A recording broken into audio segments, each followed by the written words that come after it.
Я была в 3 классе, когда учительница предложила нам сделать подарок для мамы на 8 марта. Попросила: принесите, говорит, лоскуточки белой ткани, и будем вышивать салфеточки для мамы. Приготовили маме подарок, подарили. Мама говорит: неужели это ты сама вышила? Я говорю: да, учительница показала, и мы сами вышивали.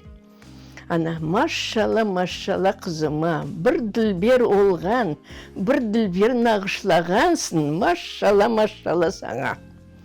А это меня так вдохновило, так мне понравилось, что маме понравился мой подарок, а мне понравилось, как мама отнеслась к этому.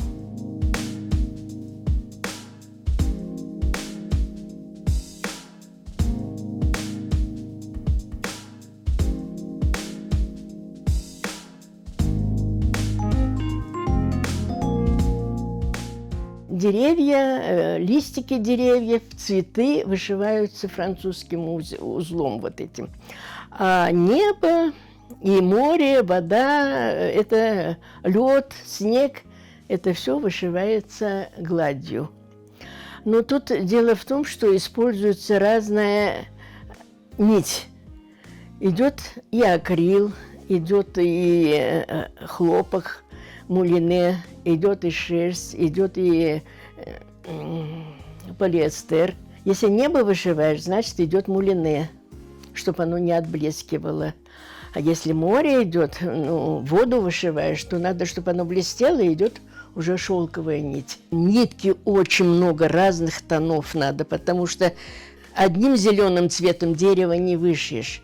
Там столько тонов: светлый, темный, грязно-зеленый, светло-зеленый, там темно-зеленый, даже черный используется, вот, чтобы передать глубину вот этого рисунка.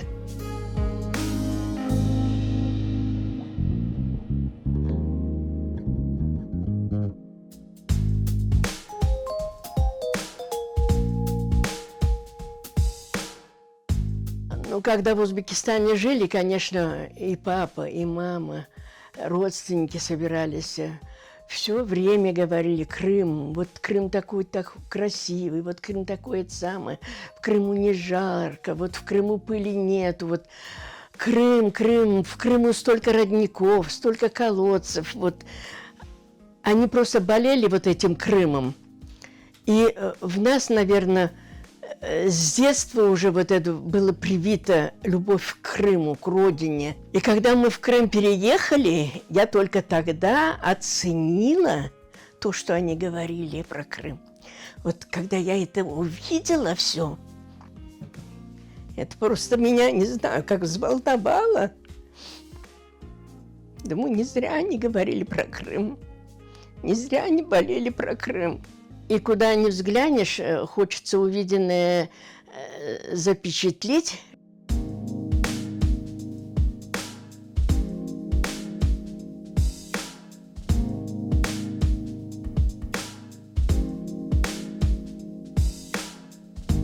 Когда вышиваешь, уходишь с головой туда, ни о чем не думаешь. Ты уже ходишь по берегу моря, ты ходишь уже на берегу озера, уже ходишь под этими деревьями. Полностью переключаешься в эту работу. Когда вышиваешь, морально и физически отдыхаешь, вкладывая туда всю душу, получаешь такой заряд энергии.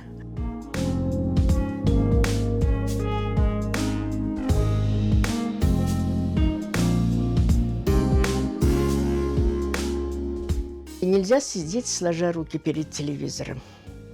Надо все время чем-то быть занятым. Я считаю, что человек должен все время усовершенствовать свою технику, усовершенствоваться в том отрасли, в каком он занят. Например, если воспитателем работаешь, изучаешь дальше какие-то методические работы.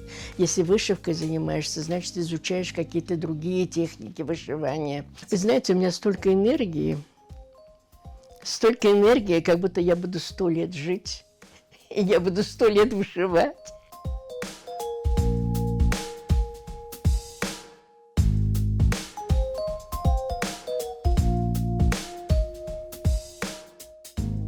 эти игрушки очень прочные.